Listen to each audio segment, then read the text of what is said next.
What's up? What's up? I'm still sick as a fucking dog, so I guess I'll spend my extra time talking on my phone instead of exercising while I wither away into nothingness. This video is, what was this video going to be about? Sacred geometry. Sacred geometry. It's kind of like fractals. Except fractals is kind of like as is above, so is below. Sacred geometry is more like shapes, right? Now, the best dude for sacred geometry who I got my information from is this guy called Drunvelo Melchizedeck. He's kind of a weird guy, claims to be a walk-on, which is somebody who takes over somebody's body when they die, so that nobody knows that they died, but it's just a new soul. And he's got all sorts of other crazy stories, like kids who can see out of their armpits and stuff. He does say some interesting stuff about sacred geometry, which I think I shall reiterate as well as I can.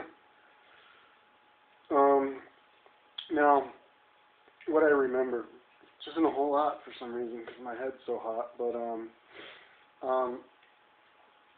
there are basic forms, shapes, that energy lives in. And and it's interesting if you look at it, because it tells you that shapes play a very important role in the way that our lives work and that energy works, more so than we think. Like instead of fixing somebody with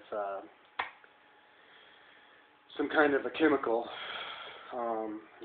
throwing chlorine into water to kill all the bacteria, maybe you could just send a vibration, a certain pulsation of sound waves through the water to kill the vibration with the pulsations. So, there's lots of stuff you can do if you know the principles of sacred geometry. There's interesting stuff about it. For example, when we're little babies, we start off as one cell, which then splits into two cells, which does two cells split into two. So then you got four cells.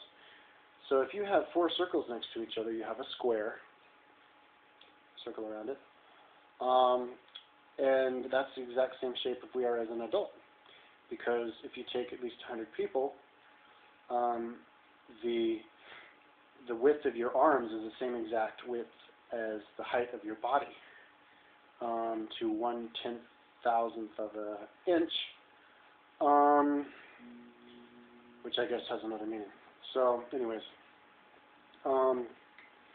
basically, the gist, though, of sacred geometry that I remembered, which isn't, it's a lot less than I thought I was going to remember, I guess I'm still sick, is that shapes are very important. So, and it just brings everything else in life into focus, like feng shui. If you have a messy room, it's easy for you to be lazy and to not feel healthy because it screws up the energy. It makes all the energy comes and then it makes it just bounce all over the place and get scattered about, and then you lose the energy. You want stuff to be coherent. Now, one interesting thing, Drunvelo didn't mention this, but I'm going to, is viruses. If you look at a photo of a virus from an electron microscope, it will look very scary. It's a very scary looking thing. It is it's like a sphere, but it's got all these little spikes coming out of it, and all the spikes are different shapes and different sizes and different lengths, and it's just completely, it's like throwing chaos into order. And so if you've got all these little, and so maybe a virus isn't even, that's all a virus is. It's just a shell with a fucked up shape to it, and that's all you need, and then it'll screw up the whole body if you have them scattered about the body, because the energy, the way that the energy works in the body is the body is an electricity conductor. That's why we're made out of 98% water. Energy has to flow through.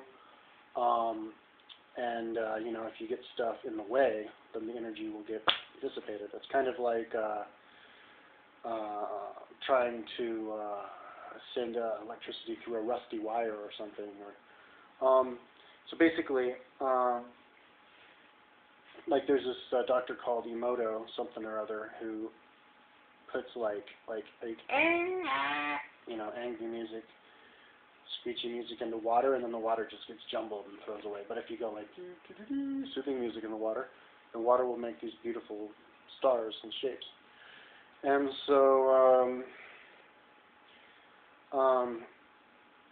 so basically, practical applications of this is if you want to get rid of a virus, maybe instead of doing chemotherapy to kill everything in there, or you're giving somebody antibiotics just to kill everything and hope that once you kill everything, when you throw enough antibiotics at something, you've killed all the viruses, but you've also hurt the body.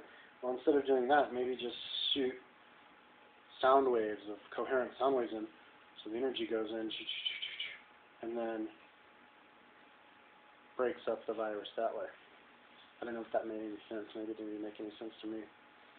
But this is basically what I got from sacred geometry. Oh yeah, he was talking about this thing called the flower of life, which is a circle, and inside that circle you've got like a bunch of other little circles in here like this. And I guess that is how energy flows. Somebody can help me, that'd be cool. But he just, and everybody throughout time has known about this flower of life. It's written all over walls in Egypt. It's carved into walls of churches. I guess it was carved all over the place back in the day. So people, now how people knew about it, I don't know.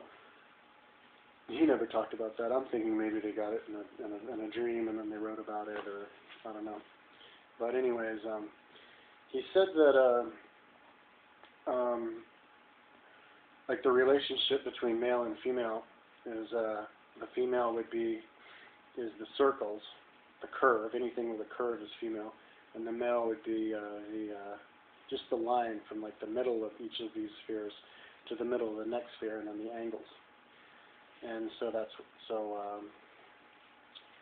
kind of like men, that's what men hold everything together, and everything that represents male holds everything together in the structure, and the female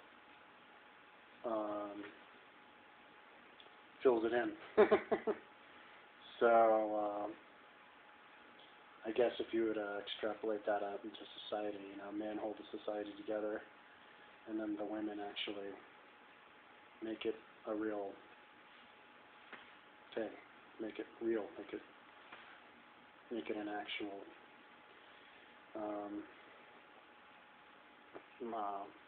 life. I don't know. So anyways, that's my attempt. I know it's bad. Of sacred geometry. And he gave lots of these various shapes. Now, since I have a minute and a half left, I think I will go ahead and talk about crop circles, because lots of these crop circles have sacred geometrical patterns to them, and you can see them actually. They pop up all over the place. They'll show up on sand. They'll show up in snow. And so maybe they're not just like aliens coming down and burning this stuff in the earth, but maybe it's like just natural energy just going through, some kind of hyperdimensional energy on some other level, affecting this realm, and then throwing in this little pattern, like a spiral and stuff like that. So anyways, I recommend watching his video. It's like 22 parts long, so it's very long. Or 27 parts long or something. So it's very long, and it's pretty cool. Makes me want to put paintings of these cute little geometrical patterns and such all around my room. So there you go. That's my attempt explaining the video I saw last night.